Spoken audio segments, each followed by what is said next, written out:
जब लोकसभा का चुनाव हो या विधानसभा का चुनाव हो और सीट पर जो है टिकट पे पार्टी का नेता का ही हक होना चाहिए, ये मेरा मानना है। और राजनीति में जो लोग भी आ रहे हैं उनको समाज सेवा करना है, तो निश्चित तौर पर राजनीति में आ रहे हैं समाज सेवा करना, उसके लिए अपनी तैयारी करेंगे। अगर तो आने वाले समय में द्विवेदी जी अगर चुनाव लड़ना चाहेंगे तो इस पर विचार होगा। नमस्कार, द इंडिया टॉप देख रहे हैं। मैं हूं आपके साथ बिरजू सिंह।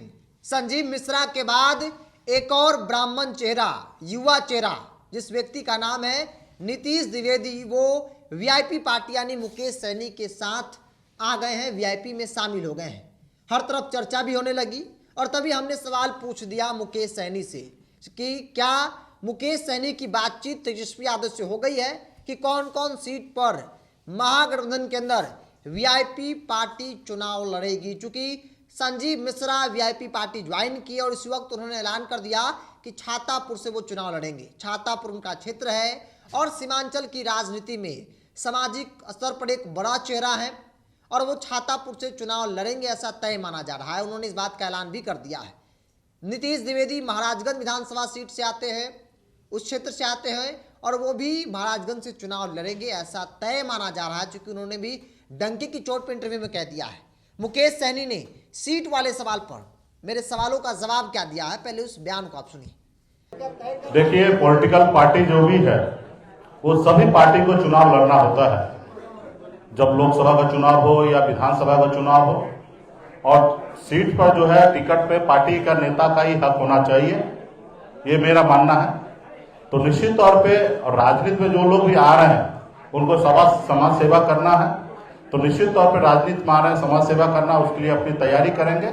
और जब समय आएगा तो निश्चित तौर पे पार्टी कैंडिडेट कहाँ पे किनको कहाँ से लड़ाना है, और जितने भी पार्टी के नेता होते हैं, चेहरा होते हैं, सभी पे पार्टी के लीडर जो है वो एक बार नजर दौड़ाते हैं कि हमारे लिए पार्टी के लिए सक्षम कौन होंगे, पार्टी के साथ आगे कौन बढ़ेंगे, वहां से जीत की गारंटी कौन हमारे कैंडिडेट देंगे। वो सब चीज को देखते हुए उनको जीत के लिए उनको टिकट दिया जाता है। तो इसलिए आने वाले समय में निश्चित तौर पे जहाँ पे भी जो लोगों की तैयारी होगा वहां पे उनके बारे में विचार करेंगे। और निश्चित पार्टी में आए तो चुनाव लड़ने का सोच रखना चाहिए हर किसी एक कार्यकर्ता को।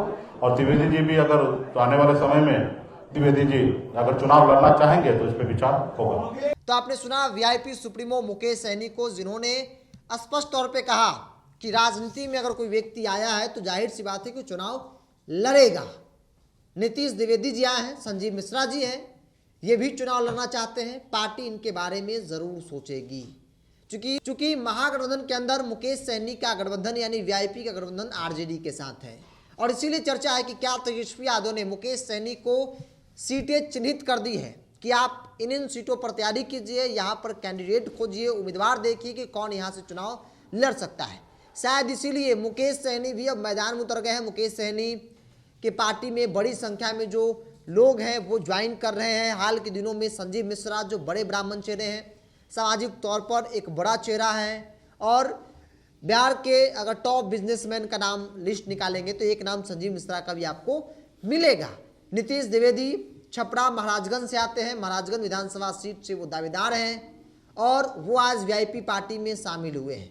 जब उनसे मैंने पहले बातचीत किया था तो उन्होंने कहा था कि ज़रूर हम चुनाव लड़ेंगे, उनकी तैयारी 25 की तैयारी है और मुकेश सहनी के साथ शायद उनकी कोई बातचीत हुई है, इसीलिए वो वीआईपी पार्टी ज्वाइन की और कहा कि मुकेश सहनी में एक विज़न और सोच मुझे दिखता है, इसीलिए वीआईपी पार्टी के साथ आगे की राजनीति जो है वो तय करेंगे। नीतीश द्विवेदी ब्राह्मण समाज से आते हैं और इन दिनों ब्राह्मण नेताओं का जो तांता है वो वीआईपी पार्टी में लगा हुआ है। ब्राह्मण वर्तमान में भारतीय जनता पार्टी एनडीए गठबंधन का वोट बैंक माना जाता है, लेकिन मुकेश सहनी ब्राह्मण नेताओं के जरिए भारतीय जनता पार्टी एनडीए गठबंधन के कैडर वोट बैंक में सीधे सिंधमारी करने की रणनीति पर काम कर रहे हैं। मतलब उत्तर प्रदेश में जो मायावती का समीकरण दिखता था, दलित और ब्राह्मण, बिहार में मल्लाह ब्राह्मण तो पिछड़ा ब्राह्मण का जो समीकरण है वो मुकेश सहनी उस समीकरण को साधने में लगे हुए हैं। चूंकि मल्लाहों की तो पार्टी कही जाती है, लेकिन साथ ही साथ अपर कास्ट के लोगों को, अपर कास्ट के नेताओं को अपने साथ जोड़कर कहीं न कहीं इस वोट बैंक में सिंधमारी करके भारतीय जनता पार्टी को कमजोर करने की रणनीति जो है वो मुकेश सहनी बना रहे हैं। 25 का चुनाव है, 25 में पता चल जाएगा कि कौन किस वोट बैंक पे सिनमारी किया। फिलहाल मुकेश सहनी भी पूरी मजबूती के साथ पार्टी को न सिर्फ मजबूत करने का बल्कि 25 की रणनीति पर काम करना शुरू कर दिए हैं। और हमने सवाल भी पूछा है कि क्या बातचीत हो गई, तो उन्होंने कहा कि ऐसी कोई बात नहीं है। जो राजनीति में आते हैं तो जाहिर सी बात है कि उनकी इच्छा होती है चुनाव लड़ने का। नीतीश द्विवेदी जी आए हैं, पार्टी ज्वाइन किए हैं, संजीव मिश्रा जी पार्टी ज्वाइन किए हैं। इनकी इच्छा अगर चुनाव लड़ने की है तो पार्टी इन पर विचार जरूर करेगी। बहरहाल इस पूरी रिपोर्ट में इतना ही। आपको क्या लगता है, आप अपनी राय को कमेंट्स बॉक्स में रखिए। अगर आप मेरे चैनल को यूट्यूब पर देख रहे हैं तो सब्सक्राइब कर लीजिए, फेसबुक पर देख रहे हैं तो पेज को लाइक और फॉलो कर लीजिए।